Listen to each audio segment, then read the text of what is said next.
Thank you all.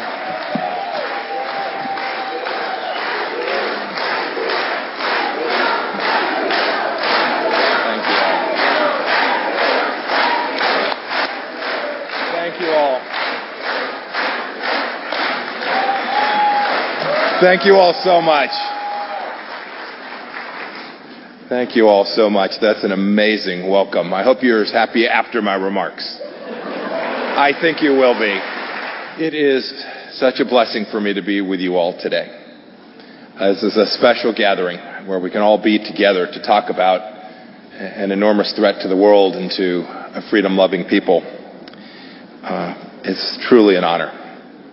Since I last spoke to you, Ibrahim Raisi was formally installed as Iran's latest so-called president.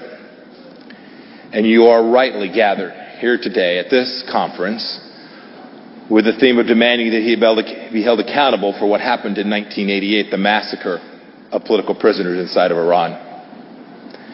And I want each of you to know today that I join with you in your cause.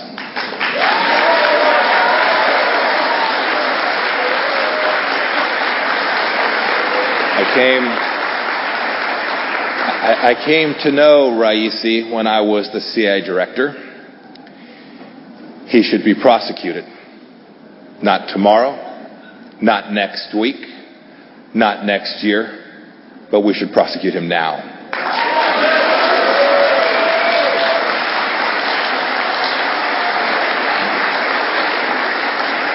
And of course, I'll talk more about this, but I support a free Iran.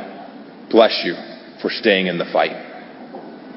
Make no mistake, Ibrahim Raisi himself, personally, is responsible for the 1988 mass execution of thousands of Iranian political prisoners.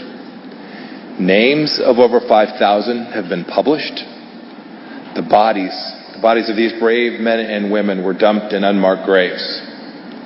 And because Iran has never, and likely under this regime will never, allowed an investigation of these killings, we do not know the true number of Iranians who were murdered. But it is almost certainly more than the 5,000 list of names that we have.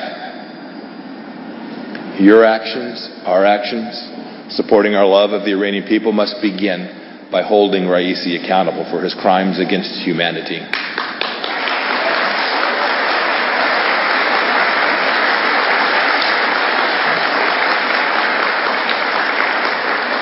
Remember that he was not an advisor.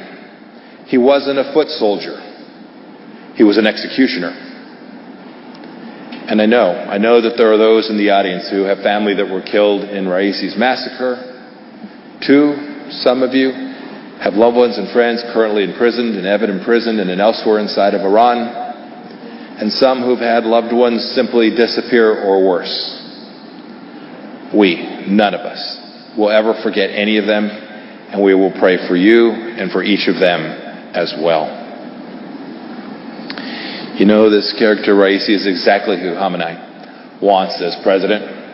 Someone who will do his bidding. Someone willing to brutalize and slaughter the Iranian people at his command. This is not moving forward. It is moving backwards. It is only those who are resisting, both inside and outside, who provide the hope for Iran. And that's why this gathering, what you are doing here today, is so important. You know, the contrast between a government that serves its people rather than subjugates them is incredibly stark. We can see it. That should be all of our inspiration for freedom for the Iranian people. It's been almost 8 months now since I left office as a Secretary of State. And when we left, Iran was more isolated and the regime was weaker than ever. However, I must say, I've watched the events of the past weeks and months, and I worry. I know the Iranian people do not want that. It's why we have to keep pressure on our representatives to forgo renegotiating the nuclear deal and avoid paying Iran ransom to either re-enter that deal or because they believe it would be a show of goodwill.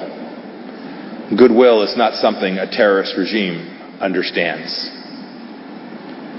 We must also ensure that advancements in the Iranian nuclear program are strictly monitored and action taken, whether that's by the United States, other Western nations, or by the IAEA, to ensure they don't just run out the clock on a path, not only to a nuclear weapon, but to a full nuclear program. I must say, over the last year or so of the pandemic, the Iranian regime has used the coronavirus to continue crackdown on its own citizens. These actions are not only ignorant, but malevolent. They've used the pandemic to extinguish uprisings and subdue the Iranian people. This is totally unacceptable. As Americans, we know supporting the general welfare of our citizens is the duty of government, and to subjugate them is horrific. And while we know the Iranian regime doesn't value freedom, we should at least expect the United States to value that freedom. And yet we know that the more a government attempts to strengthen its hold over the people of Iran, the weaker it will become. This is certainly the case today. Protests spurred by water shortages erupted in over half of the country's provinces, and protests have taken place in Araz, in Tabriz, in Tehran, and in Isfahan, and other cities all across Iran.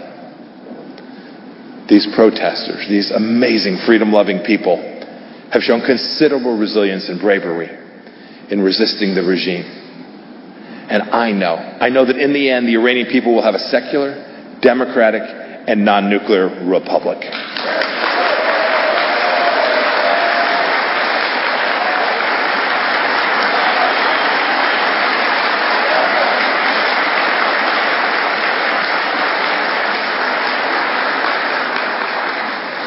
The actions in 1979 were, of course, a key turning point. To understand Iran and its rightful place in history, we must unpack what happened in 1979. I think it's why Iran will never return to rule by a dictatorial Shah or theocratic regime. This fight is real.